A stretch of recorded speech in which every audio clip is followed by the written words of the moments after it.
All right, this is another episode of Geeks and Ghosts. Today's episode, we have Antonio Paris he's the director and founder of the Aerial Phenomenon Investigations Team. I met Antonio back, I believe it was 2013.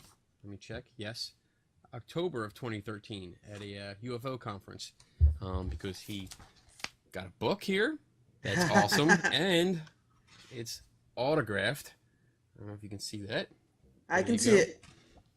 And if everybody's watching, you can notice that Lou is not here with us, but he is on the phone because we were having Skype troubles.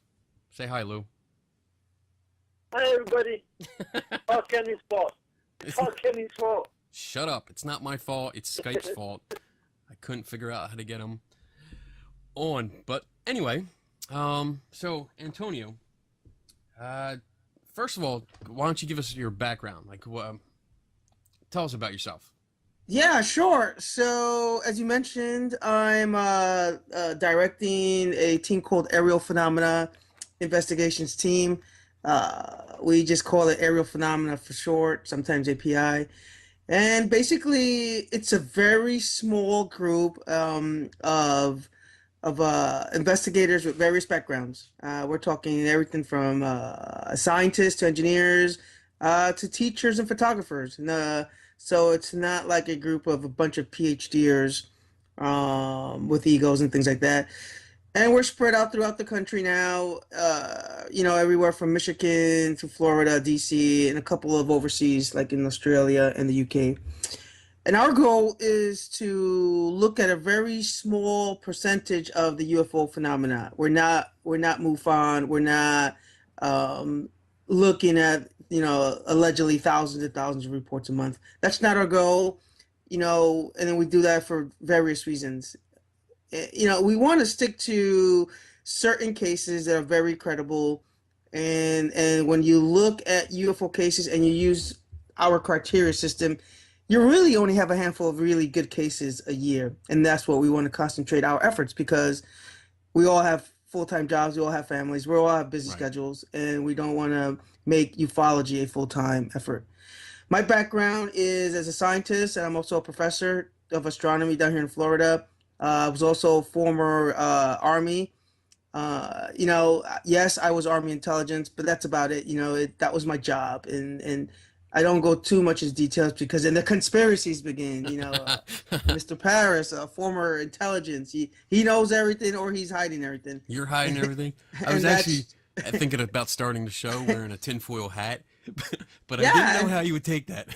No, you make a great statement. You know what? That's what I see in ufology. You know me, I've been to so many UFO conferences since 2010.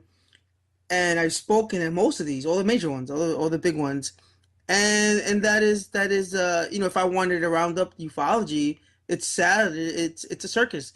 Don't get me wrong. There's a lot of serious people in UFOs, a lot of great investigators out there, a lot of great groups that are serious about this. But for the most part, I don't find ufology as professional, perhaps like in the paranormal field or etc. It's a big circus. Everybody's out for making a buck or two, and it really hasn't changed anything. I've been to so many conferences in the last 5 to 10 years. It's always the same topic. It's always the same speakers. It's always Roswell this, Roswell that. It really hasn't moved forward, unfortunately. And that's where I stand right now. There are some great cases out there that we've investigated, and out of the hundreds that we investigated, I'd say maybe a handful we close as truly unidentified. We don't step the line. Yeah, it's ET, because there is no actual physical proof what? That's of that being extraterrestrial. That's one of the things I liked about you. And I remember when we first met, and I went to the conference, and I guess I'm used to the paranormal scene, mostly ghost hunting. That's pretty much the background hobby of Lou and I, but we like going out and everything else. We talk about Bigfoot and we talk about that. Lou's more of he's more of the believer. I'm more of the skeptical minded, critical thinker kind of thing. And when I approached you, you started talking to me, which I like. I don't like going up to booths and they just ignore me, you know. But you started engaging conversation, and you told me about your book, and I said, you know what, convince me to buy this, and you did. And and if you know anything, you guys are a little different. You guys, when I look at paranormal guys, you know, and I'm a little skeptical of paranormal investigators, but you guys are always doing investigations that are real time. So you get, you allegedly get evidence that's real time. You get photographic evidence that's real time. When it comes to UFOs, we're like detectives. We're there at a crime scene that already happened. So all we have really is a witness who allegedly saw something, and on occasion you get a cheesy photo or a video that you can't make much out of. A fuzzy light in the sky that's wiggling, and that's the big difference that sets us two apart. You're there to collect real-time evidence, and we're there to basically interview a witness or two who say they saw something. So two big differences. well, I agree with the most part of the paranormal communities like that. Yeah. Me, I don't do that. I don't do the stakeout all night.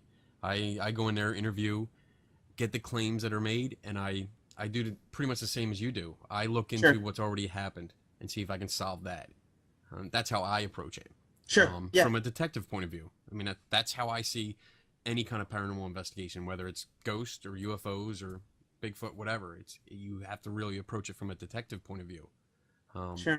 And I'm gonna quote you because I love this quote from the book.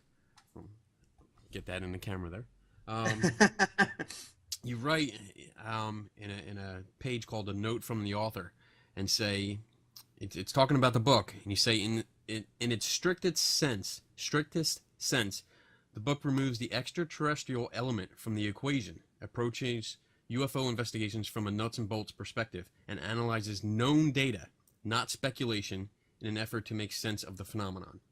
And I love that. It really sticks out to me because I think that's the problem with all these investigations as a whole. A lot of investigators I know are very biased towards the yes, aliens is a spectrum. So they come half cocked already to an investigation looking for aliens. Right. That's the big issue here in ufology. My goal as a former special agent is to look at all the information that's out there. I like to remove the extraterrestrial hypothesis element out of the equation already because we really have zero proof that extraterrestrials exist. As an astronomy professor, yeah, I think there should be life out there in the universe, but that's completely different than saying that there are little green men in tin cans, flying around here on Earth. We just don't have that evidence. Now, I get a lot of emails, Mr. Paris. There's a lot of anecdotal evidence out there. I disagree with that. I say there's a lot of anecdotal information. Okay, Yes. Big difference between looking at 10,000 reports and 10,000 pieces of evidence. We don't have the latter. I'm sorry to say that. We just don't. Right. I've talked to a lot of people, and I really believe that they saw something, but I'm very skeptical until I walk into that Smithsonian and I see an actual flying saucer there. That's just the way I am, and you have to be like that. If you want to be taken seriously, you have to be like that, or else we would end up like you just mentioned earlier with the tinfoil hats. Yeah. I think Lou has a tinfoil hat. He usually wears it at least once a week. Yeah.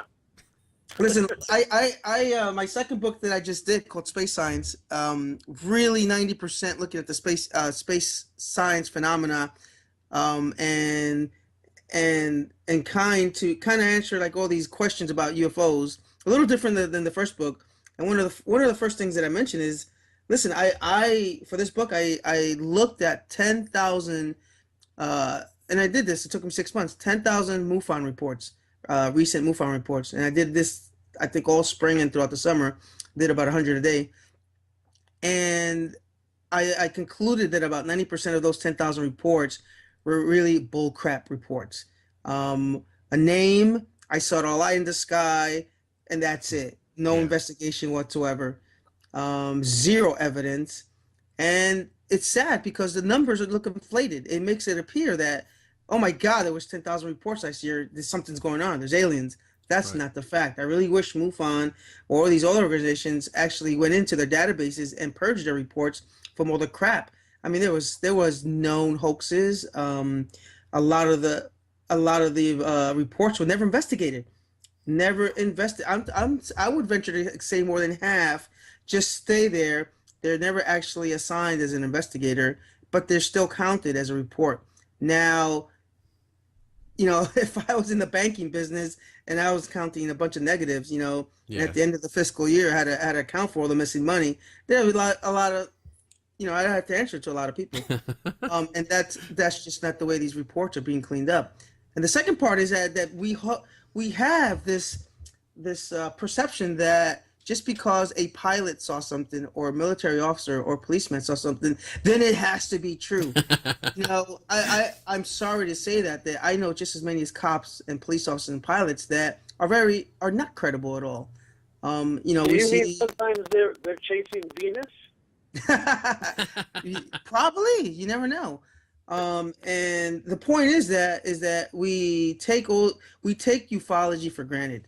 We go onto all these cheesy websites that really have no business in doing ufology, and we look. I get the emails every month from MUFON. We received 700 UFO reports from Texas in the month of January, and it makes it sound like Jesus, Lord, aliens all over Texas. But that's really not the case, and nobody's really taking the helm out there to clean up these reports. Because basically, if you really looked at it, there might be really one or two good reports a month out of these states. And you're right. I mean, it inflates it. It makes the general public that is, I guess, not to be mean, but ignorant, that knows no better, will see And this. a great example is this week. The Air Force released a lot of their Blue Book files, Yeah, and they range in the thousands. But if you actually take your time to read a lot of these reports, they're basically nothing. It's not a whole lot of things. It's a lot of investigating our own aircraft, that were Right. classified at the time, that even the investigators were not privileged to. You have to understand, just because Air Force or the FBI is investigating an actual UFO that was probably a CIA aircraft, they're not going to share information. The CIA doesn't share information with the FBI, and vice versa. So Right. these reports say they're closed as unidentified, and we, because of Hollywood and the media, have become accustomed to use the word unidentified synonymous with aliens, and that is Right. it. That's really bad juju. I agree. We're almost conditioned now. Mm-hmm. You hear unidentified, then it automatically means aliens. You can go down the street in any city or town and and ask the kid what's a UFO, and the first thing will be aliens. Yeah. Even they completely disregard the word unidentified. Right. It's synonymous with UFO.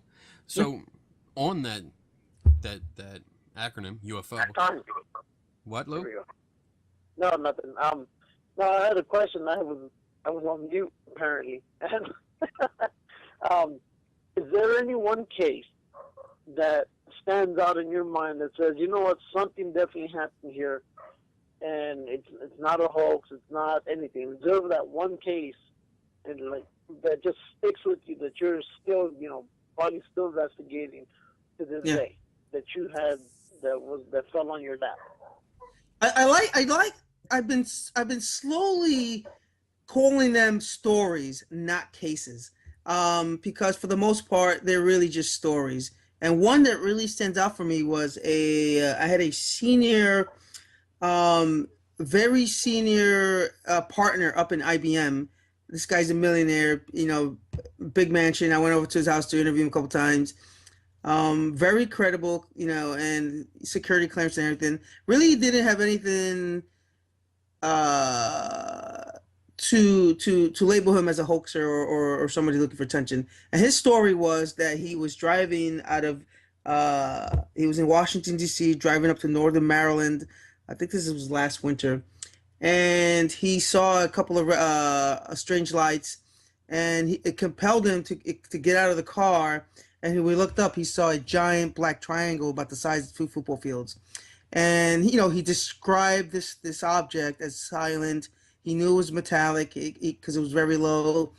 And so it wasn't like a blimp or balloon, and the shape was of a dark gray blackish triangle, and he can see what appeared to be uh, engines on this aircraft on this craft, and it's a very small noise, kind of a humming sound. And he told me that he tried to take his cell phone out, and the cell phone just died on him on the spot. And so we interviewed this guy a couple times. He was so sincere, and he didn't look like a nut. And as a trained, as a actually trained investigator, special agent, where I can at least assess the person's credibility just by doing the interview, I kind of felt like this guy actually saw something. Now he was straight up with me. He would not say it was alien. He saw this huge craft, and he just was really so perplexed at, here I am. I'm an engineer for IBM. I didn't think we can build something this huge and so slow and so quiet. Uh, we stay in contact all the time, and that's something that he'll never forget. So we get stories like that all the time, and those are the stories that I really, really like. And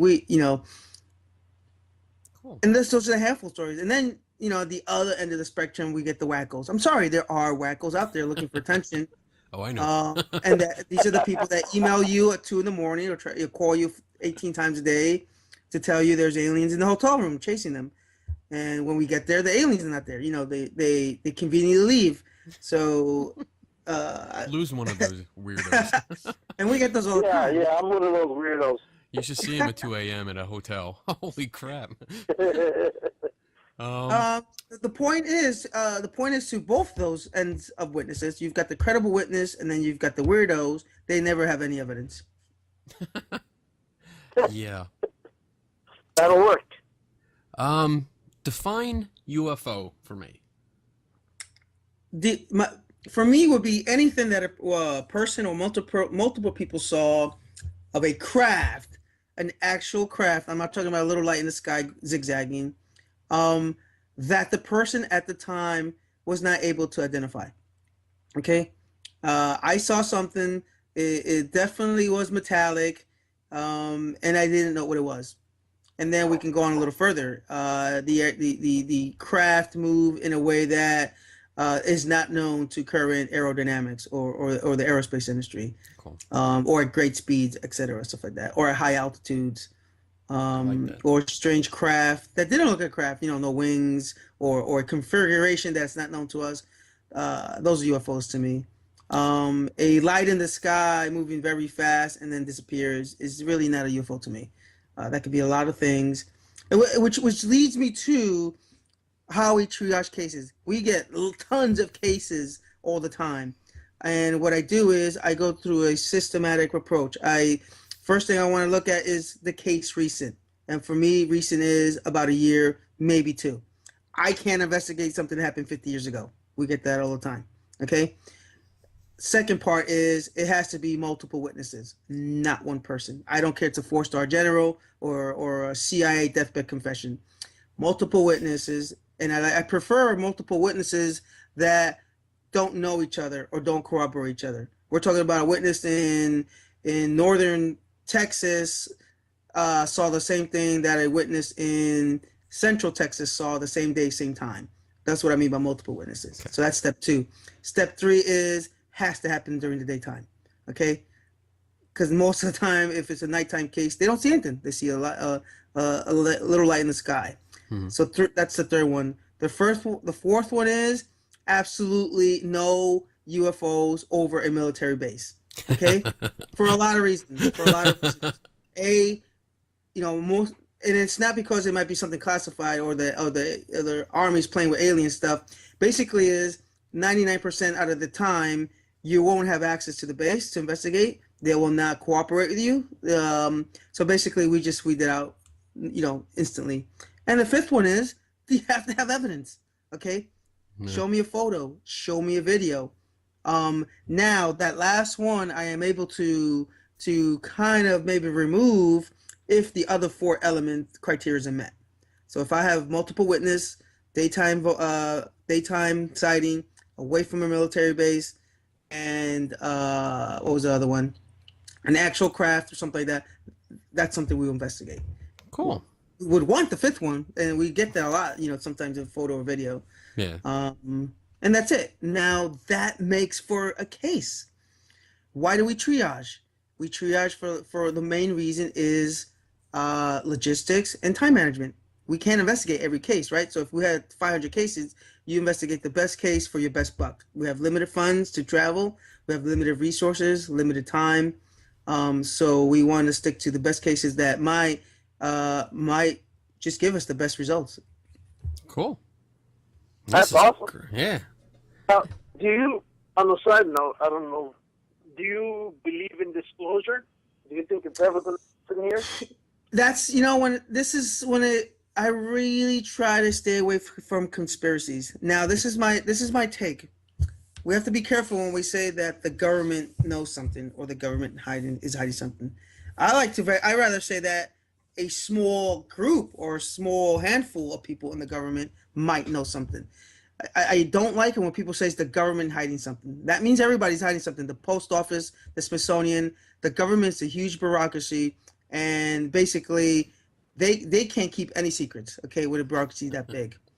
So I would, if I was a conspiracy theorist, I would say there would have to be a small group of a unknown or classified department or agency, known to very little people. Lots of layers of I like to say what's a good word I'm looking for? I totally forget. But basically, really, we're not even Congress or the president knows. Okay, small group of military, industrial complex, a couple of 3-letter alphabet soup agencies in there, and that's it. Very small group of individuals. Basically, if aliens existed, and the CIA or someone actual proof, these things would have been leaked a long time ago. And I'm not talking about the occasional cheesy Majestic 12 document that comes out or something like that on YouTube. I'm talking about real hard, undeniable proof. Wow. You mean the videos I see on YouTube? They're not true. For the most part, I don't think they're right. Okay. I did watch today. I spent most of the day looking at videos that had to do with you and your work, just to get some background and ideas for questions to ask you. And it was interesting. You were doing a presentation about a case which turned out to be, I think, a World War II airplane that had crashed. That was the New Mexico case we had. Yes. And it was cool because a couple things came up. One of which, there was actually two phrases that you used. And one I just had to ask you about because you called it Antonio's Believo Spectrum. And it made me laugh when I heard it. I was like, this is great. So explain that to me. Basically, I have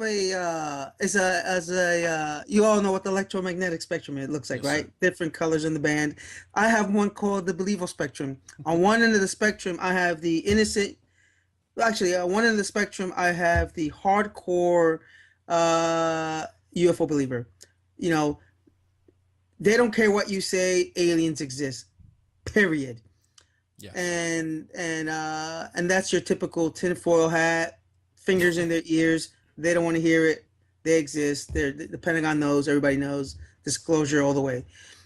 Next to that is the innocent young girl who I call that the second part of the spectrum, who basically doesn't know what she saw or he saw, so it's a UFO. It's got to be aliens, right?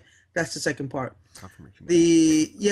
Yeah, exactly. Confirmation bias. And that's, you said it before, too much Hollywood, too much TV. Yes. In the middle of the spectrum is the open-minded individual, okay? On the right side of the spectrum is where I fall in, the skeptic, who's kind of going back and forth between that and the believer. Okay, it's hardcore, undeniable proof, really looking for hardcore evidence, right? Follow the evidence, and lead the jury. And then the furthest opposite of the spectrum from the UFO believer is the non-believer. Aliens don't exist. We're alone in the universe, period. So both ends of the spectrum, you've got closed-minded people, okay? The believer is closed-minded because he's not willing to look at the evidence. He calls everybody a debunker, and that's a closed-minded individual. On the other end of the spectrum, also closed-minded, does not look at the phenomena, doesn't the universe is too big, or aliens don't exist, we're alone in the universe, also closed-minded. I agree. And then Totally. and then kind of the other three in the middle, kind of they like to go back and forth, and that is my believable spectrum. Nice. You like that, Lou? Yeah, I enjoyed it. I thought that's great. That's great. I mean, Now- that falls across the board with all the paranormal kind of investigations. Now, another question is, last year they held the, what was it, down in Washington, D.C., where they had I guess some kind of disclosure type of... Yeah, I forget that's who a, was in that's a charge of it. circus. Dang, man, That's a it's all escaping circus. me. That was a But joke. it was basically like they were doing a whole Senate hearing on this. No, Were you a part of that? Were you there? Do you, no, I was you know what I'm invited. talking I about? refused. I refused to go. Listen, that is Look at him. He's got his head down. He's like, oh, shit. there's a lot of people who will do anything for money, and that was a big circus that the media just ate up. Basically, it was a bunch of old retired senators and congressmen who had nothing else better to do. Were paid to go up there and listen. They really weren't part of the disclosure. Basically, they just sat up there as and pretended to still be senators and congressmen, and listened to a whole small battalion of those on the opposite end of the spectrum, the actual believers, and giving artificial testimony of aliens, the existence of aliens here, and that it's time for those. And again, they always paint the broad paintbrush that the government must come forward and disclose everything they know about aliens. I think they tried that again that was in 2013. I think they tried that last year, but it was a little smaller at American University. Another epic failure, and I just don't get these guys. The investigate if you're investigating UFO phenomena, just don't have an agenda behind it. Don't sell tickets. That's the big thing. I agree. The other phrase that I heard you say, which is something I've heard before, but being more involved with the paranormal community, you never hear it. It's a chain of custody. Yeah, that's important. That's yeah, it was beautiful. I'll talk about that case in specific, and then you'll get a good idea what chain of custody is. Chain of custody to me is I'm walking my dog. I see a piece of metal that I've never seen before, and I say, "Wow, this looks like out of this world. Let me see if anybody knows what this is." And I call a UFO investigator or whoever. That investigator says, "Okay, can I borrow this? Here's a receipt." They bag it and tag it, and then the investigator says, "I need to send this to a lab." He sends it to a lab, tags it, and bags it. There's your chain of custody. Okay, from point A to the end, where the end result is, where that piece of metal was. In the case of the New Mexico case, where this guy found pieces of metal, he had this metal for about 15, 20 years, shared it with every single UFO conference you can think of, was sending it back and forth to you name it, just about anybody who's in UFOs. So it basically went from one person to probably hundreds of people back and forth before an actual lab test was conducted. So, and then he couldn't account. When I asked him, okay, I need to know everybody who touched this and where it went, he couldn't account for it.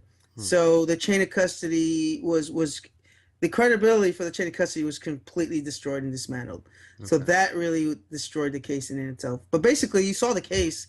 Yeah. We went out there. We did a very thorough investigation, and it ended up being a World War II aircraft that we actually, saw the pieces and sent this to an actual aircraft archaeologist. That's who cool. Says, yes, this is part of a World War II AT-6 aircraft. Oh, and by the way, here's the crash reports where it crashed in the very same spot.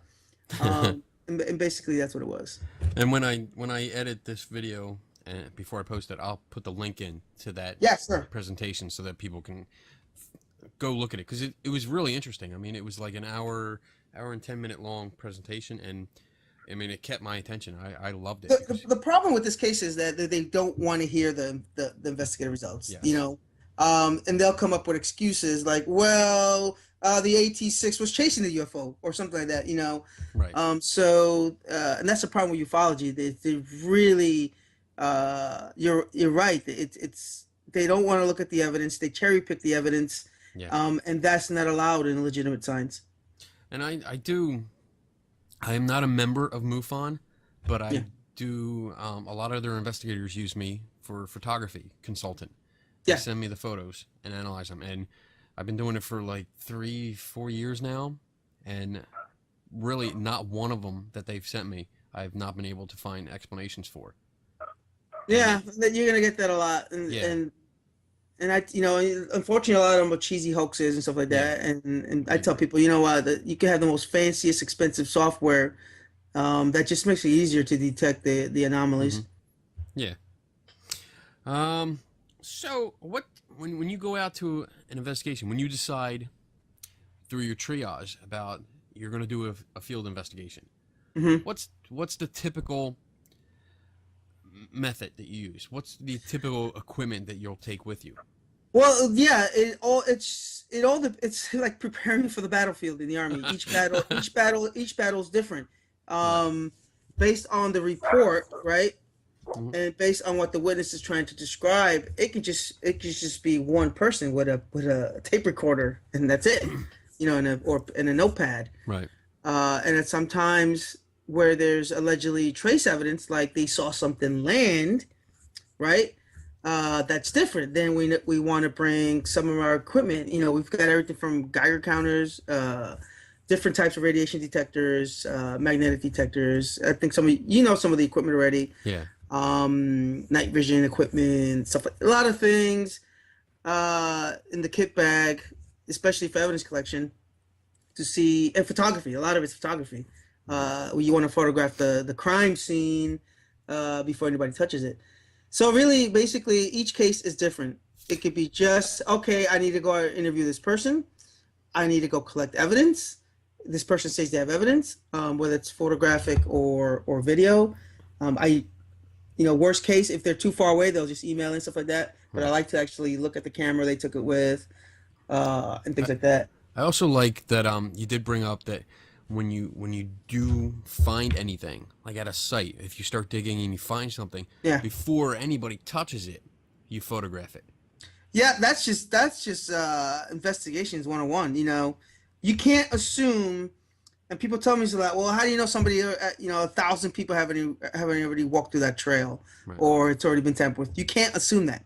Okay, you have to assume that it's a fresh crime scene. So you have to taper it off. You have to properly photograph it, take videos, and then you can go ahead and do what you got to do. We don't get those a lot. We honestly, and it kind of makes me a little angry that we spent $20,000 worth of equipment. We only get to use it twice a year. But like I said, there aren't that many cases where it meets all those criteria, and it's a close encounter case, a landing case, or a crash case, things like that. Those are 1 in a million. And if those are very credible and we have the funds, we'll go fly out to the location, stuff like that. Right. That's cool. Lou, you got any more questions? No. I mean, he's nailing everything. He's doing great. I mean, I had a whole bunch. I have a entire list of questions, and you've been covering them all without me asking them. Well, I have another question, though. Oh, there we go. Recently, not recently, around, I think 2 years ago, right around there, Leslie King came out with that one book about government officials and pilots. What was your thought on that? Have you spoken to her? I actually wrote that book. I have that book here somewhere. Again, that's a lot of anecdotal information. It's not evidence. And I tell you what, I am not a big fan of deathbed confessions. I'm really not. you know, 4-star general says aliens exist, you know, and 3 seconds before he dies. A lot of people say, well, you know what? He's been holding that secret all his life, disclosure agreements, and he finally came out right before his death. He's got nothing to lose. Give me a break, guys. I'm sorry. If if I'm not saying aliens don't exist, but if legitimate patriots had that information, I was, one way or another that would have leaked, whether it been through a different source, not necessarily them, an indirect source. I just don't see it. And a lot of these times, whether it's like the Bob Lazar story or a lot of those folks, you always find dirt on these guys. Like, and then they disappear and for 20, 30 years and stuff like that and come back.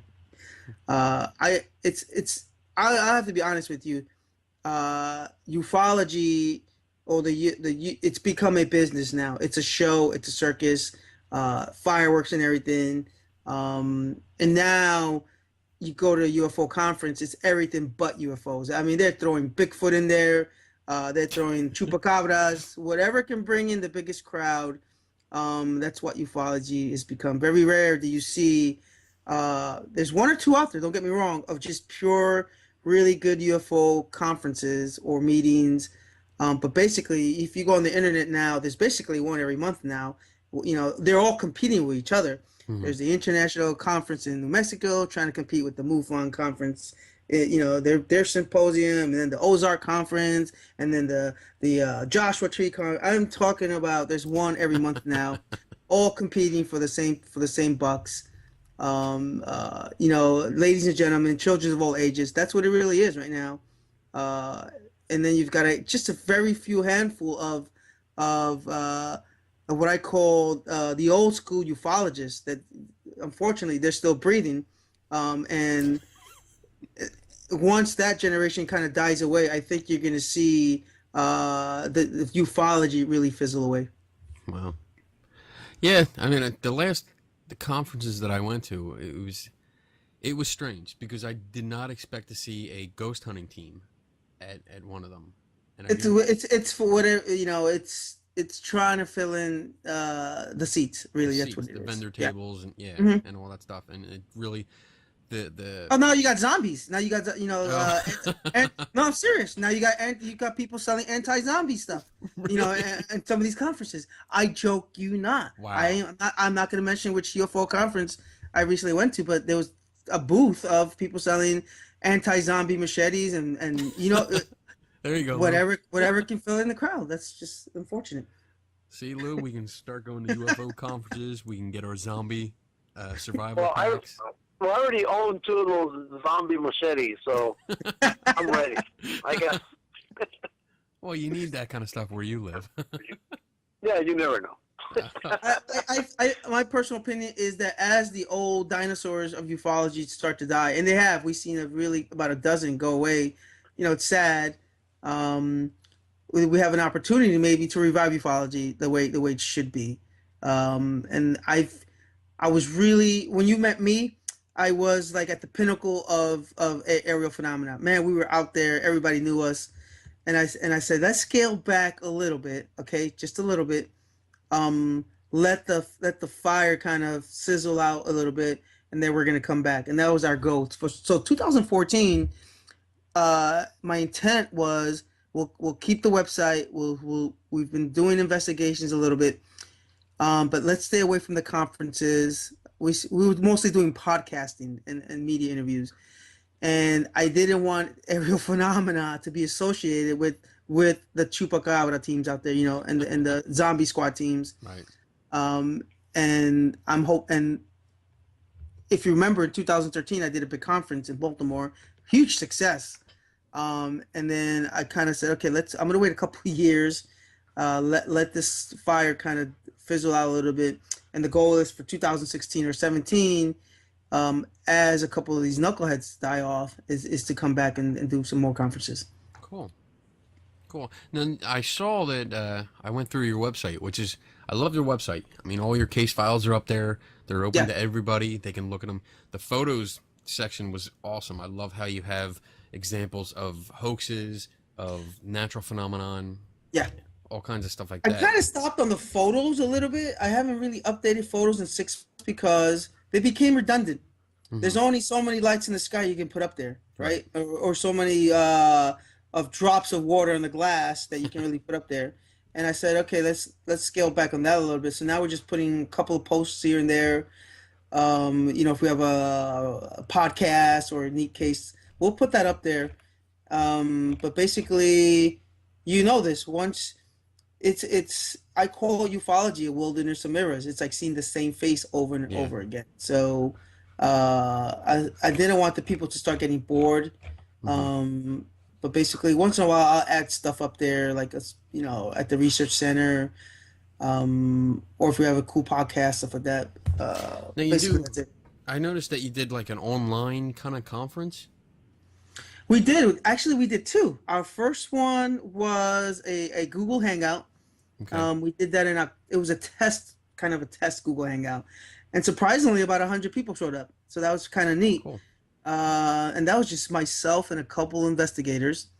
And then I said to myself, we're going to have another one this January. That was a couple weeks ago. But that was weird. Okay. Okay. So our Geeks and Ghosts sign just fell off my window. Oh, That that's was great. And basically, for the January one we just did, we invited MUFON. So we had about 4 or 5 MUFON investigators and 3 or 4 API investigators. And I think we went up to like 176 people. And basically, it's just like you and I right now. It was a Q&A live on Google. People were tweeting questions or putting it on Facebook. And we just went one by one. Cool. Answering those questions with all... And it wasn't the bias. Everybody in that spectrum I just talked about was part of the panel. The believer, the skeptic, the investigator, or the other end of the spectrum. Really good, really successful. Cool. So we'll hold another one probably in July. Good. Be sure to let us know. Oh yeah, yeah. Because I'm gonna participate. I want to be in on that because I think that's the way to go. I think that's the way to go. A lot of people were saying, "Wow, this is better than most of the conferences they've been to, where they actually engage with the speakers. They don't pay anything. They just sit back in their pajamas and and eat popcorn. Yeah, I mean, the last conference I went to was, and you don't have to buy any zombie machetes. You're fine. Well, I mean, I miss that, but I mean, I don't have to deal with a lot of the. You walk around the vendor area once, and for me, that was enough. I've seen it all, buddy. I've seen it all. I think even the Pennsylvania conference was a little too much for me when one lady was selling magical crystals from Andromeda that can cure diseases. Yes. And I think that's. I think that's long with her.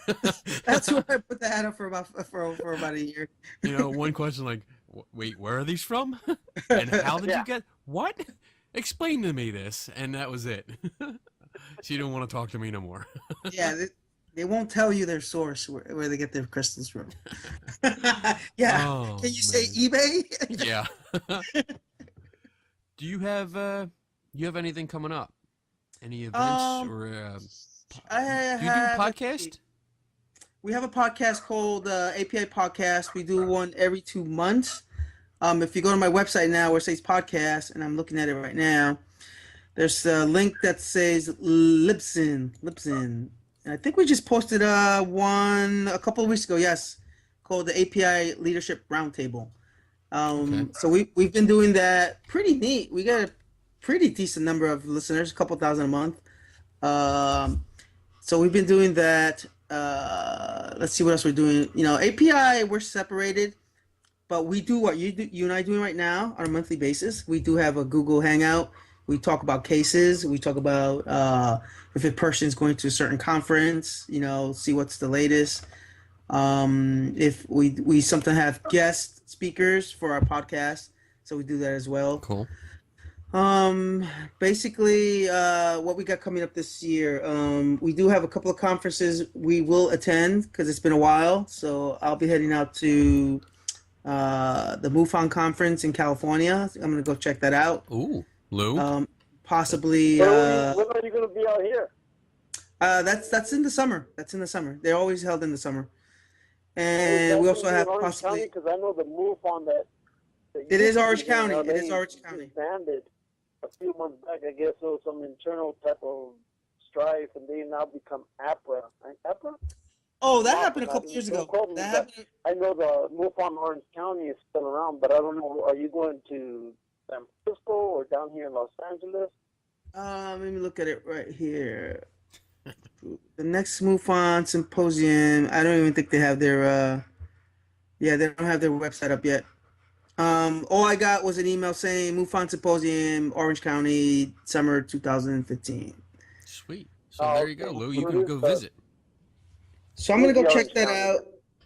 I'm gonna check that out, and I think we recently just completed a documentary of Skinwalker. I don't know if you guys saw that. No, I didn't. I saw you have a book on that, right? No. We went out to investigate Skinwalker in the fall. It's low budget documentary. Basically, we went out to investigate some of these cases. Recorded some strange things out there. I'll send you. It's on Amazon for sale. I just brought it up. But I also have it on. I'll send you the free link. I have it on YouTube. That way you guys don't have to buy it. But it's an okay documentary. You know, it's really nice. You see the investigative process, research before going out there, interviews before going out there. Cool. And then going out there and linking up with some serious investigators, paranormal investigators out of Utah, doing some night vision stakeouts, and then wrapping it up. You know, the thing that killed us over there was our mics all malfunctioned. So some parts of the documentary really sucks as far as muzzled voice and stuff like that. Okay. But that's not that much. Maybe a couple of parts. Yeah. But you'll get the gist. Cool. I'll send you that link tonight or tomorrow morning. Awesome.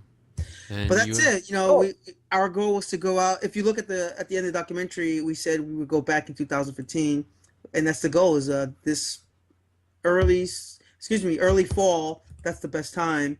We're gonna go back out and do phase 2 of that investigation. Cool. And it's really looking at UFO phenomena. We're not out there to chase the actual Skinwalker itself. You'll see it in the documentary. Cool. But basically, we were trying to chase down alleged black triangles out of Utah. Nice. Okay, we're getting close to the time that you have to leave. As an astronomer, yes, we have to work at night, so that sounds so cool. A couple hours of sleep here and then do some work. Cool.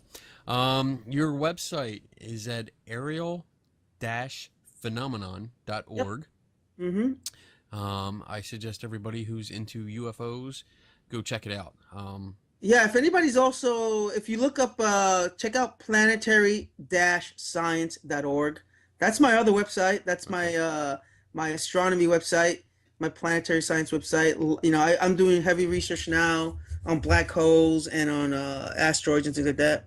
Another great website. 2 separate websites. They're not linked in any way. Okay. I try to make sure the two are separated.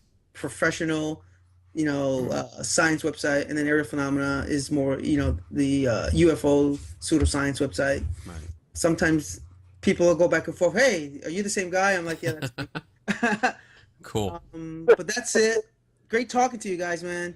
Thanks. I'm sorry about all the problems in the beginning, but it happens. This is our curse. We always have something go wrong. Yeah. Well, I think this was a great. We had a great conversation. That's good. What Good. I'm glad, and I enjoyed it. It was nice talking to you again, because I like I said, I found you to be really intelligent and methodical and critical thinker, and I loved it. And when we started this podcast, like, I don't know, how long have we been doing this? Like 2-3 months. We're at this is episode 18. Around August. Yeah. August, early September. So it was new, and I was going through my vast library here, and I saw your book again. I was like, oh, you know what? This would be a great way to dip into the UFO subject, and this was great because I loved it. So thank you again. I appreciate it, and we'll keep in touch. Yeah, give me another month or two, and we can do this again if you want. Sweet. All right, buddy. Sure. Cool. Have a good one. Take it easy, and we'll talk to you soon. All right, buddy. Bye. Bye. All right. Boom! Boom! He's back! Oh, And he Wow. froze. Oh, there you are. I'm Oh, right. I missed you so much, dude. You know what? I heard you make comments once in a while, and when you would talk, like you would say something, and I'd look at the camera and give you like a look, and you weren't there, and I was so sad. I was so sad. I don't know what happened, but for some reason, the little plus sign at the bottom where you can push it and then add people, it would bring up, but he did not show up on my list. Yeah. So I don't know why that was happening. Maybe because he's not a. Maybe it's because he's not added to your friends list. So it's like a one-time deal. I don't know. I don't just know. know every time you try to add me, you'd hang up on him, and then when you added him, you'd hang up on me. Yeah. And then when I called him and hit the little plus sign, I didn't even have an option of adding people. So it wouldn't. Maybe It it's wouldn't on come up. his end. Yeah, Oh. that's what I think. But oh well. We tried for a couple minutes to fix it, but oh well. We got it Well, working. good thing I came up with this idea using the cell phone. Yeah. Good It's idea. so- Yeah. I'm glad I had this awesome setup here that I could plug my phone in and call you I think and it's have your you setup join in. cost. Oh, that was good though. That I was liked good. You liked it? I liked it. Good. Good. Yeah, he's a nice guy and a lot of information. Oh, that was cool. I could throw in some questions in there. So Yes, I'm glad you did participate because I don't like when you're on the phone because I can't see you and I can't get any cues. Like, I can't be like, hey, do you got something? You know? yeah, And I figured. That's and why I I just did. said it. I did float this in front, but I got no reaction from him. Yeah. So, but it was good. I'm glad he was on. He was real good conversation. I like that. Yeah. And now we get to goof off For a little bit. for a little bit. For a little bit. So let me tell you what arrived. So you sent me something in the mail. I opened up the box already. Oh, I thought you were going to do it on the air. No, I decided You I couldn't suck. handle it. You Hey. fucking suck. Shut up, bitch. All right. So what did you get? So I sent him something. I've seen this before, I think online before, but I was thinking, too bad I'll never have one of those. Actually, I really did. And this was years ago. They haven't seen them in years. So when I opened up the box and I got this, I thought this was so cool. So now, when I go to Pennsylvania and we meet up with Eric Altman, I'm gonna have my own official Bigfoot investigation kit. That's awesome. Let's see what's in this thing. Oh my God, you're going to open it. I don't even know what's in there.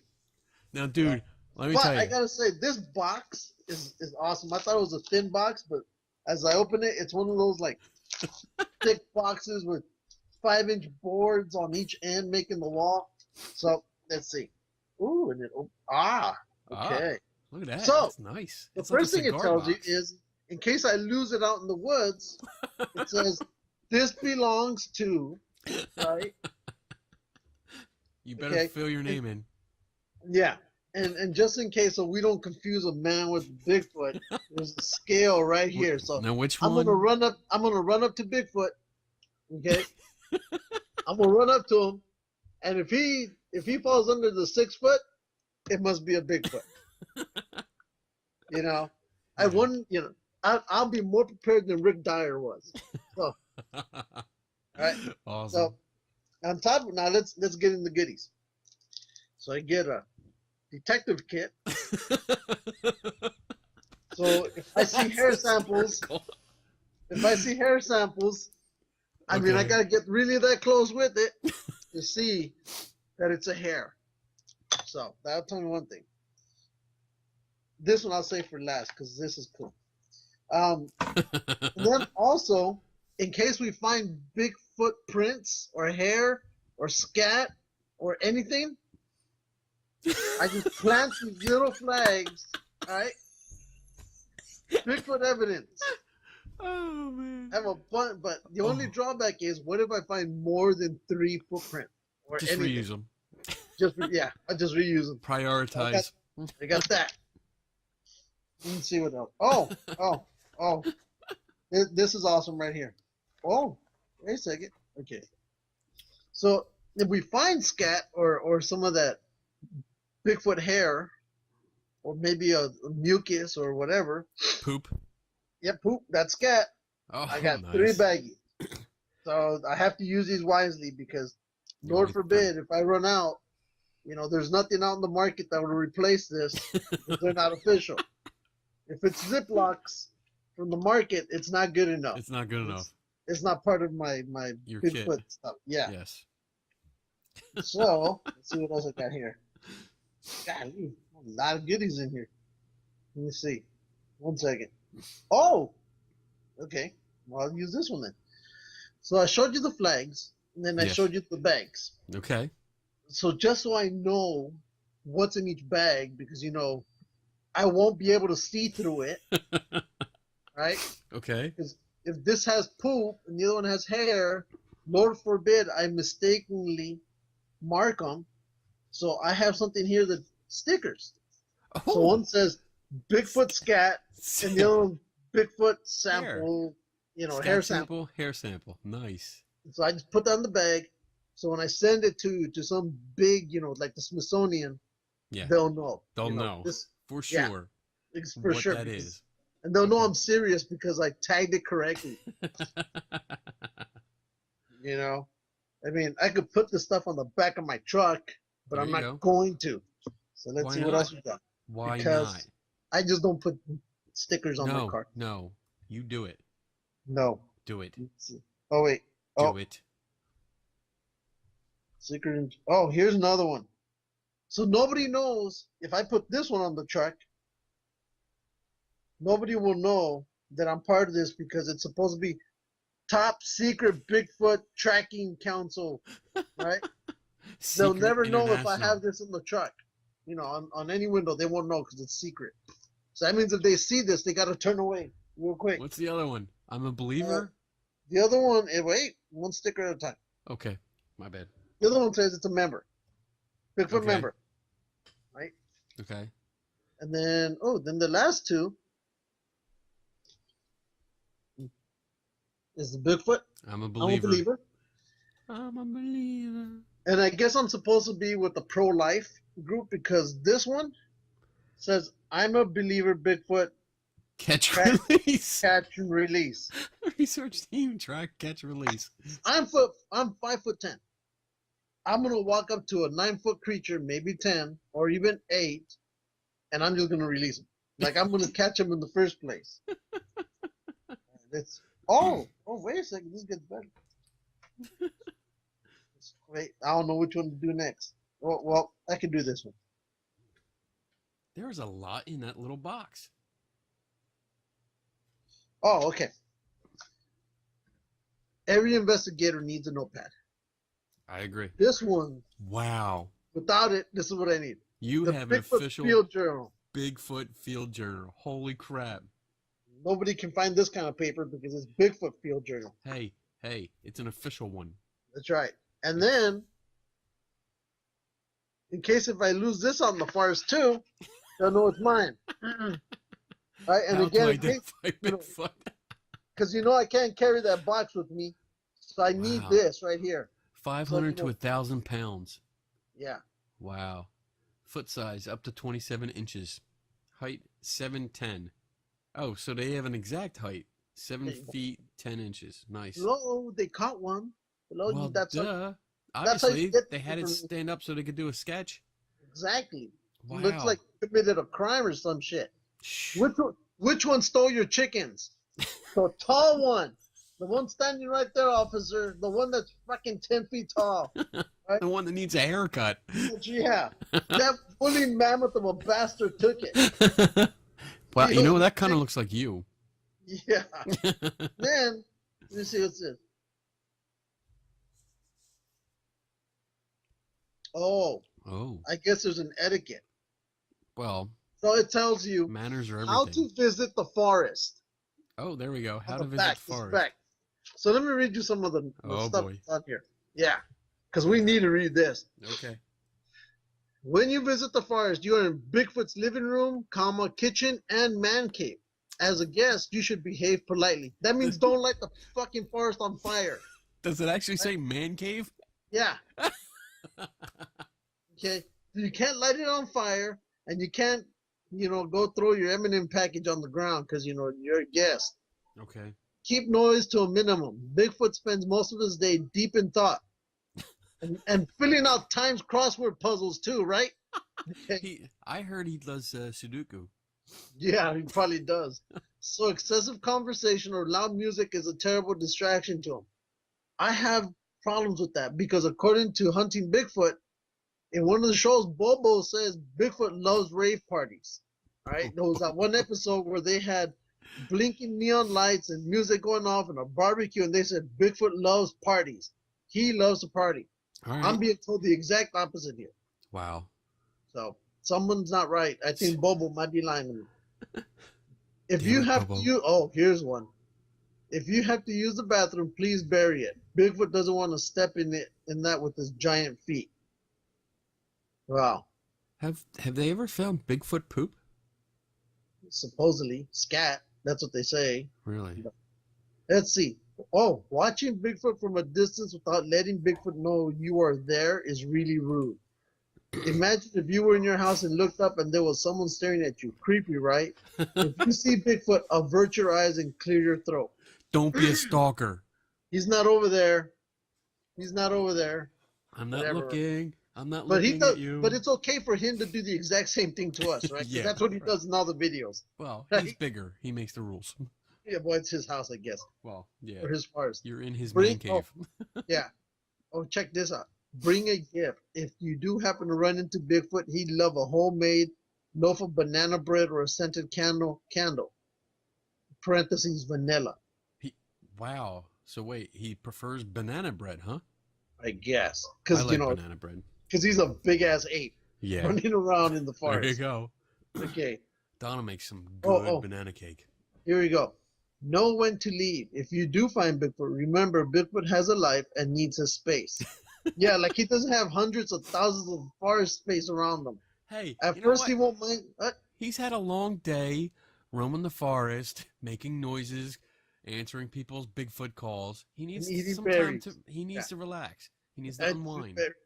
And wood knocking and all the other stuff. Yeah, breaking branches and shit. I still believe he's out there. But Whatever.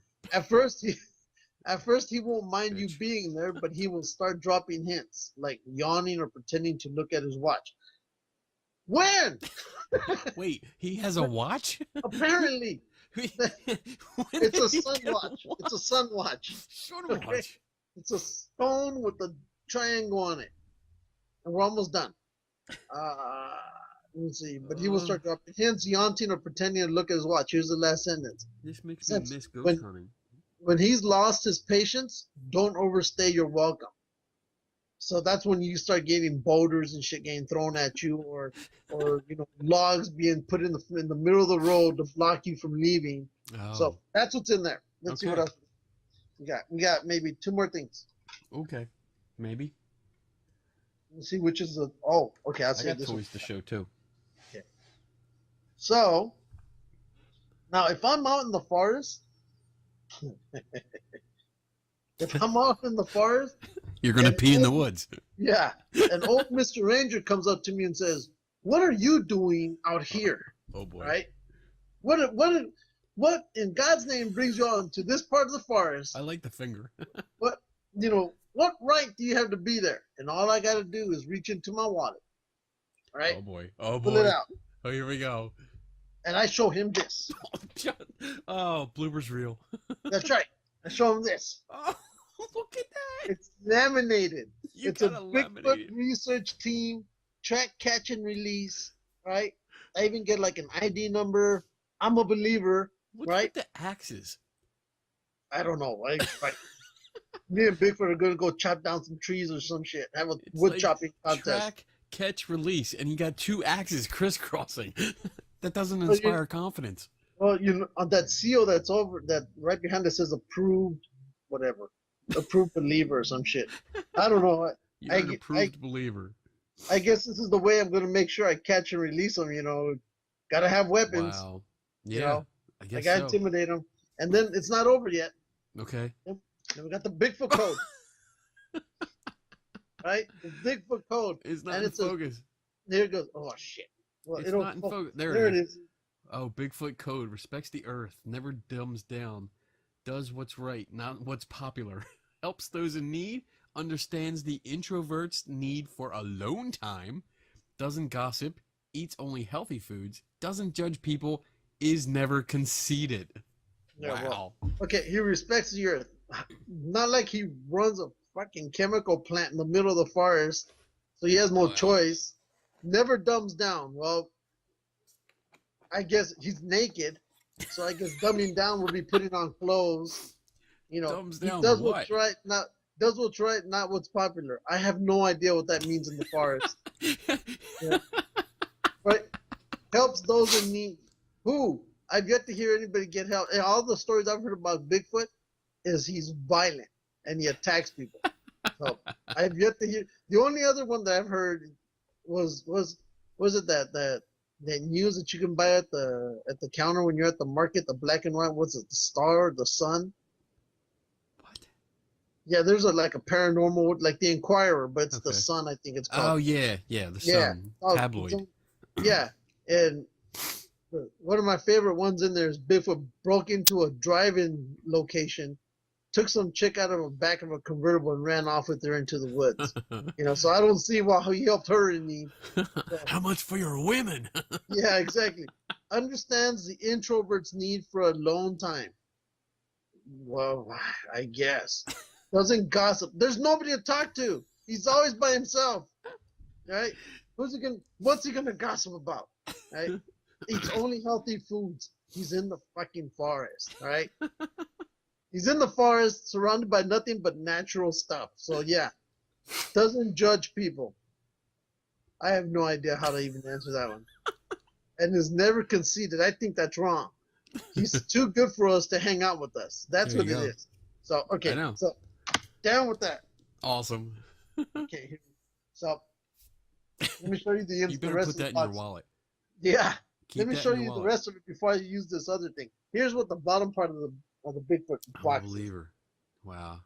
Nice. I love this. This is so awesome. So, Yes. wait. Score. So let me look at this last thing.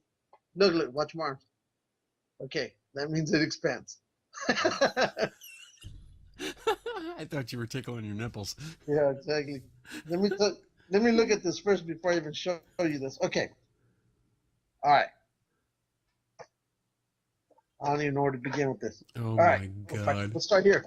Oh my. It's a folds out. Facts. Yeah, it's a Bigfoot fold- facts. It tells you the maps, right? Okay. And what it's called, what Bigfoot is called throughout, certain regions of the world. Like down here in Australia, it's a Yowie, Yowie. right?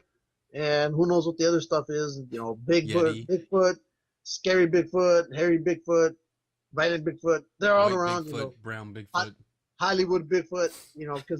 Because the Bigfoot in California greatly differs from the Bigfoot in Louisiana. Because the one in Louisiana, apparently stinks and there's mildew, hair's all matted, and looks like shit.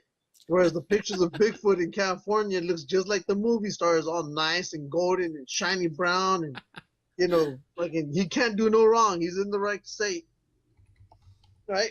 And so, it even tells you how to do how to hit sticks on the tree trunks. What else we got? So I guess back here. Right here, they give you a red and a blue and a yellow. Okay, I see that. Spotted, injured, and killed. Okay. So I'm not sure if that means that they killed one or that he killed somebody. Killed. Wait, it says in parentheses, never. So, Oh, I don't, why would they even have that up there? well, you never know. It might have changed since then. There might be a new printing that you didn't get me, and that one shows the kill. But Okay. there should be the Rick Dyer ones, one at each end of the continental United States, because apparently it's still running. Yeah. One also in Texas, so 3. Okay, now let's look at the back. And this is the one that's the money. This is the one that you need when you're out in the field. Wow. Right? Right? And Wow. it tells you the differences. There's the bottom one, I guess, is the bear track. It's a bear track. Well, I see. What's that? A deer? There's a deer. It looks like a deer and then a bear. Deer, black bear. Then you got a gorilla. Right? Gotta Then you have got that. then you got the human being. And then you got, I don't know how they did this one. They got the adolescent Bigfoot, the female Bigfoot and the male Bigfoot. Okay then. It's almost like the three bears and the porridge and the. That's what I'm getting here. Okay. Right?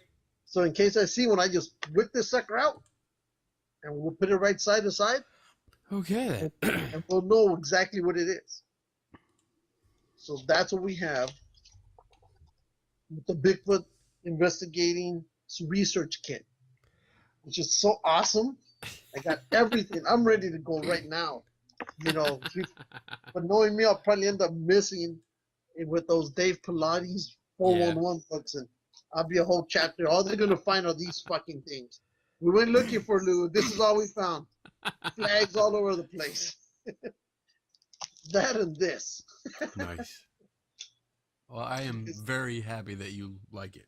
Yeah, I love it. In fact, maybe Bigfoot undercycle. You can't hurt me, dude. Put that in your fucking wallet. I'm catch and release, damn it.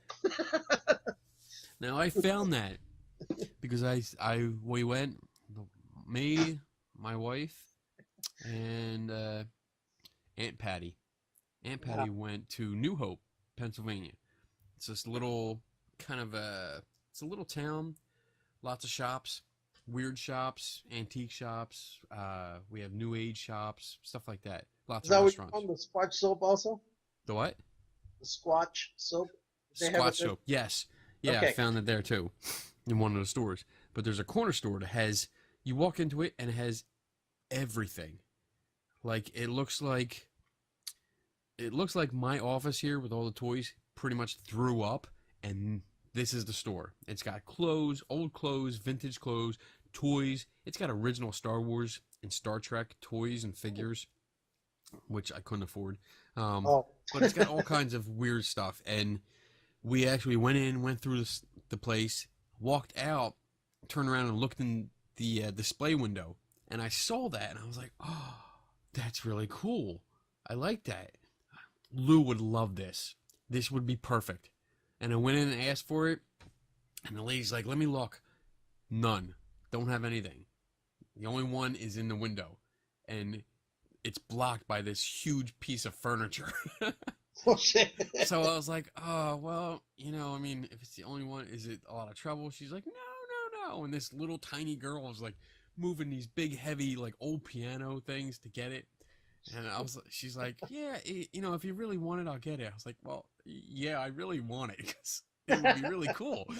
So I was like, my buddy Lou, he deserves this. I'm getting it for him. Damn it. So there. Well, I appreciate it. I love it. I actually got contacted. I don't know if I told you about this. A guy named Rick Fisher, who runs he used to run a paranormal team out here. Shut up. A couple years ago, I've met him a few times, but he actually invited me out to something called the, and I'm gonna torture this name, the Alba Witch Festival. Alba Twitch Festival. Stop showing comics. Because it's in Pennsylvania, and it's pretty much like they have sightings of it's not a Bigfoot, but it's like a short form of a Bigfoot, like a Littlefoot. Littlefoot. So I'm This going one out there in has jewels on September. it. I have that. It has jewels on it. It has real have jewel that. rhinestones. Yes. All over it. Stop feeling up Lady Death. Anyway, so in September, I'm actually going to go out there, and I'm meeting up with Sharon Hill. She's actually speaking at this festival, and I'm going to speak there too. But this one's numbered and autographed. Oh, whatever. Shut up. I'm not looking. Right there, I'll show you what autographed. I got. Wait, shut up. Keep looking. Look. 35 and 99. I'm looking. Now it's my Real turn. Real rhinestones. So I went thrift shopping this weekend. Uh-huh. Hit all the thrift stores up in the Hatboro area of Pennsylvania, and came upon a few of these things. You should be able to see this much better now. Oh, the pewters. The pewter keychains. Darth Vader and C-3PO I remember when those came out. I should have bought them back then. Obi-Wan Kenobi, R2-D2, Luke Skywalker. Oh, How many of them did you buy? All of them. Which is how many? Han Solo. Well, I got 6. Were there more? There's actually 2 more. There's a Yoda and a Boba Fett that they didn't have. How much were they charging for them? They wanted $5 each. Oh, that's not bad. And that's the market price for them. But I got, so it would have been $30 for the whole set, and I got it for $25. So she took $5 off. Cool. Since we're talking Star Wars, look what I got. Son of a bitch! I look at this. Sometimes I fucking hate you. What'd you get? Let's find out. This is unofficial sponsor number 1, Midtown Comics, and I'll tell you why. Wow. Well, we do. We're like what? Almost an hour into the show, and just you and me. What? Just you and me? No, well, no, we're a half hour in, just you and me, but I think we're like an hour and 15, hour and a half into the show, I think, with Antonio, okay. And we're just getting to our first unofficial sponsor. Well, we were having technical issues, so okay, we'll change it. He can be unofficial sponsor number 1. Yes. Midtown Comics will be unofficial sponsor number 2. Okay. So anyway, so I ordered this, right? Okay. For 2 comics, since I'm just opening this. Okay. Right? Really solid box. So let's see what I got. What do you got? Your video's freaking up. Shut up. You shut up. Ah. Son of a bitch. This is a comic book. Nice. It just came out. That's 1. Ooh. This is 2. So this one here was $20. Wow. This one was $5. Right? Yeah. I haven't opened them, and I won't. I'm gonna put these away where they belong, and I'll go back and buy me one of the other variant, because they're variant covers. There's a total of 10 of them. They're both number 1s, right? Yeah. Yeah. And one of them is going for $679. I'm not getting it. So. Yeah. But that's also signed. But just to let you know, and I think next week they're coming out with the new Star Wars comic book, along with these, which will be coming out once a month. But the new one is Darth Vader only. Okay. It's a comic book centering just on him. And that one has already variant covers. What's cool about that one is now they have the regular priced ones, which I think is $3.95 or $4.95. Yeah. But they're also coming out with the Princess Leia variant cover, or her own comic book, and I think there's one coming out for Luke Skywalker. So are these one shots or a series? Well, no, these are series. But Okay. Here's the cool thing. Since they're all going to be number 1s, they're all going to have different covers. But here's where it gets cool. Now, again, the price can be either $3.95 or $4.95, or it starts going up to $12, $18, $25, and higher, depending. Yeah. What's cool is if you buy the number 1 of each of those, you can combine them. Ooh. Now you know where I'm going. Panoramic. Exactly. Nice. So if you wanted to, you can get them, frame it, put it in the shadow box, one right next to the other, and you're set. But the ones I already have those on pre-order, and those are around $20 each. But I'm getting them in the black and white. And also I'm getting some other ones in color, but one of them is going to be autographed. But if you get them, you know, again, they're also doing the cheaper versions. You can also do panoramic, but they're just, you know, the higher the price, the more rare the cover. So that gives you an idea what's coming. I think it's out next week. Nice. So you might want to check into it. That's if you want. So again, these are the ones I got, and this one's in the limited edition comics. This one. And of course, it has Boba Fett on it. And then this one, they also have this cover also comes out in the black and white drawing. Cool. Decided to get this one in color, but there's another one where it shows, instead of this one being just, you know, the rebels, there's one where it shows the Empire. So Darth Vader, Boba Fett, all of them, and then you have a TIE fighter up here. Okay. So it's cool. It's options. So again, It looks like I'll probably be ordering through them because by the time I get here to home, the comic book store that's probably 5 miles away, it's closed, and I really Yeah. don't want to. So makes it easier. I can pre-order it on the website. Again, that's Midtown Comics. I can pre-order it, and when it comes out, they charge you. Then they send it. And what's cool is they do a pull list. So let's say you subscribe to a certain comic. The way I think they have it is every month that one comic comes out, they just pull it, charge your account because it goes, you're already registered, and they send it out to you. Nice. Automatically. Nice. But like what's that. cool is they're also coming out with and I wish I could afford it. I'm thinking about it. But Oh boy. it's $900. Oh my God. Yeah. But it's the Captain America shield, and there's going to be 6 versions of them that are coming out. And they're all 1x1 size. And of course, you have the red, white, and blue. Then they also have the Winter Soldier or the Winter Shield, which is a light blue, a silver, and I think a little bit of off white to it. I've seen that one. So there's those, and then the other ones that they're selling, and those two they're all 900, No, you're breaking up. but or the one that's just a display on the table. But the other ones that they're selling are the battle damage shields. Same Ooh. thing. So that's what that one's at. So Nice. yeah, Is that your phone? Yeah, that was the phone. Damn So it. I got a message or something. Sweet. But yeah, that's a battle That gives damage. me a Woody. Ooh. There you go. Oh man. But those are that's what's coming out. That's on pre-order. But Yeah. there's no way I can hide that. No. Well, I can, but No. I don't eventually, think so. well, I can hide it somewhere. But but Yeah, whatever. It's $900, and if they did payments on it, now we're talking. Now we're talking. Because Whatever. Sideshow does payments on their statues, right? Nice. But that's the only reason I got those. But if You're tomorrow, dumb. I'm gonna contact Midtown tomorrow and say, hey, do you guys do payments on that shield? Because so. Oh boy. Oh.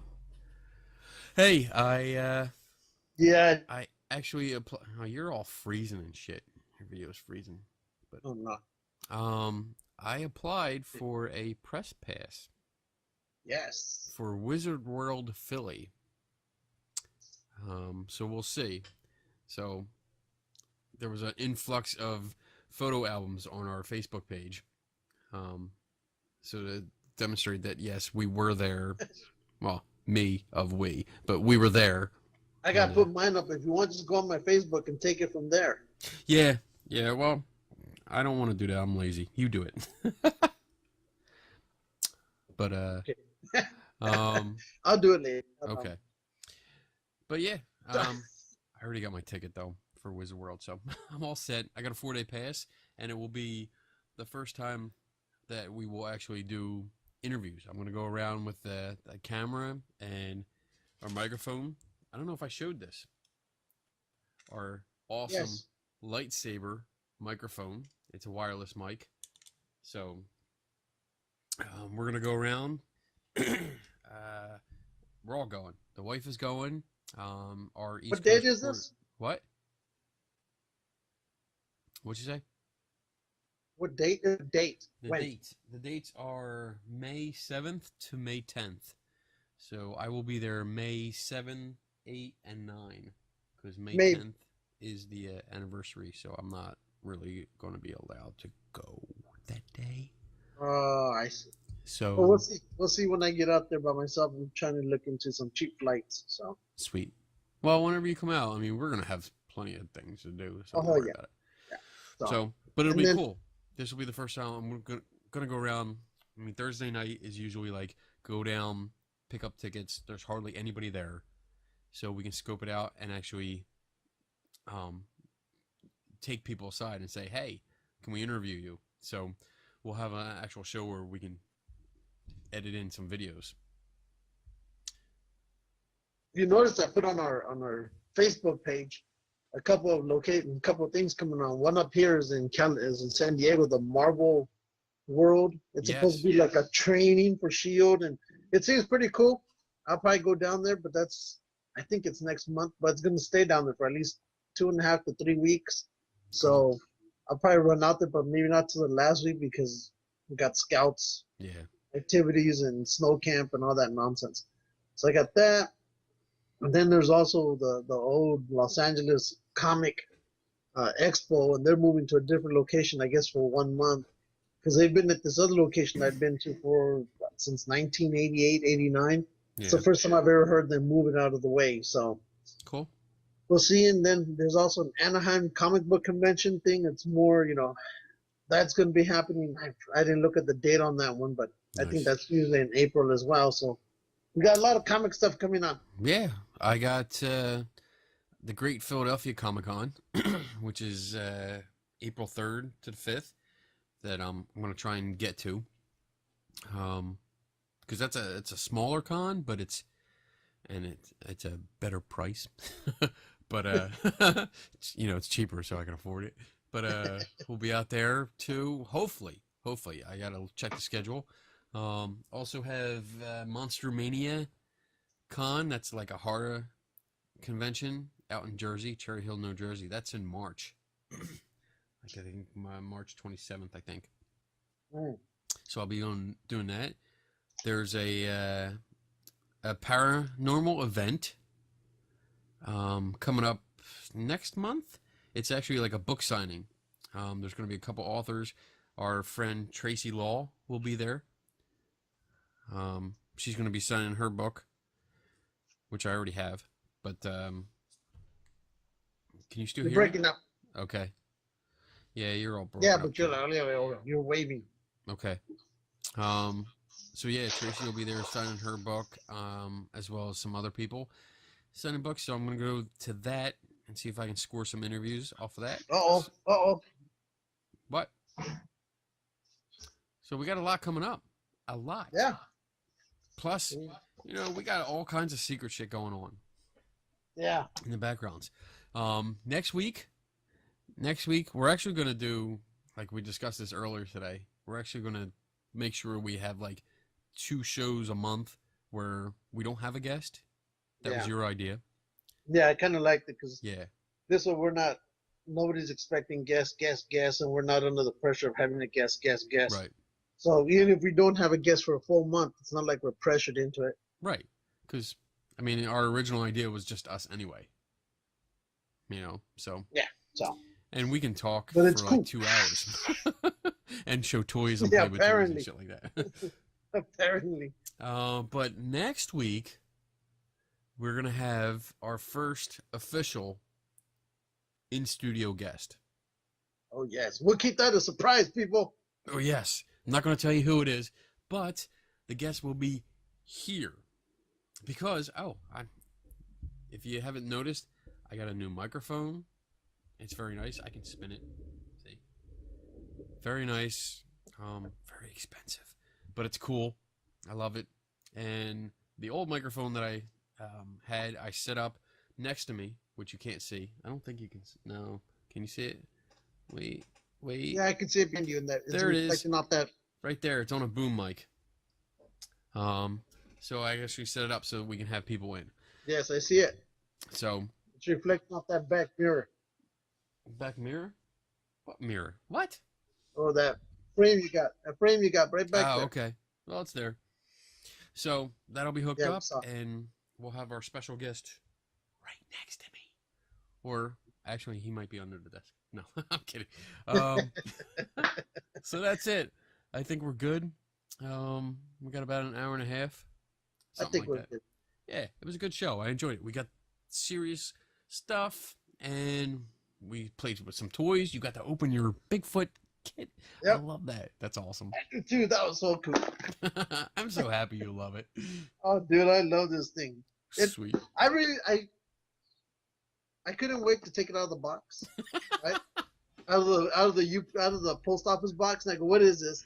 I took that out, and then I was like, Patty kept saying, "Open it, open it." I was like, "No, I don't know what's in here." But I really thought for something this small, there wouldn't be much in here, right? I know. There's a lot. Yeah, apparently. There was a lot. So That's why I didn't open it. I waited till now so we can get that new Bigfoot smell. You know? Cool. So it can go with my Squatch. With your Squatch. I have mine. Here it is. There we go. Boom. I love the smell. You're weird. I should buy some more. I like the smell of wet bricks too. I love the smell of napalm in the morning. So That was awesome. All right, buddy. beautiful forest recreation area. So that's where he hangs out. That's where he pooped. We're looking in the wrong spots. We need That's to look where at he the pooped. recreation area. Right behind the sign. That's right. That's where he squats. And you see his hand, right? He's like, "Woof, that was a bad one." He was like, wow, that was God bad. damn, that was a nasty one. I'll never eat that kind of deer again. Oh, shit. That's funny. Yeah, Vandal even has that look like, I don't care if you see me. Look, I just poop right behind that sign. Take some of that. Damn. Yeah. You're fucked up. That's cool. Oh, man. All right, so yeah, later on I'll probably put those comic books with the other comic books that I keep separate from the regular comics. So then I got some others I got in the house I got to bring back over here and put those away as well. You should just make a board, like a board, background board, and Well, I'm just going put your to. comics up. So Once everything gets Yeah. figured out here. I've done that before when I was in high school. I had the imagine just your whole floor, your whole wall from your living room all the way up to your kitchen. That's how long my room was back then. And the whole thing was from top to bottom comic books on the wall. And I think I did it maybe 7 levels deep, and then for as long as it could go, maybe 20 plus in each row. So it was huge. It was pretty cool. Nice. I liked it. Sweet. So all right, I'm out of here. cool. All right. I'm going to bed. Yeah, me too. Bitch. And I will Bitch, talk to you bitch. tomorrow sometime. And yeah, I'm looking forward to next week's show too. Next week should be fun. With our special guest. No topics, just we'll do whatever we want. When is the special guest? Is it next week or the week after? The week after, right? Next week. Oh, we're okay. We're gonna record on Tuesday instead of Wednesday. All right, so cool. Yes. All right. This is gonna be great. I think we should have food for that show. Food? Yeah. Okay. We can do We food. should have food. You And- guys go get a Philly cheesesteak and whatever. cheesesteak. That's right. I'll go somewhere and get some imitation Philly cheesesteak out here because it's not the same. Yeah, But because still. don't worry about it being like 11 o'clock at night here. Yeah, who cares? Yeah. It's I like eat. 2012. So what? I here eat tacos at 11 o'clock at night. Who Well, cares? yeah, that's you. Whatever. All right. All right, ladies and germs, never stop learning. Don't take nobody's word for it unless you have one of these. And we are out in 3, 2, 1. Bye-bye.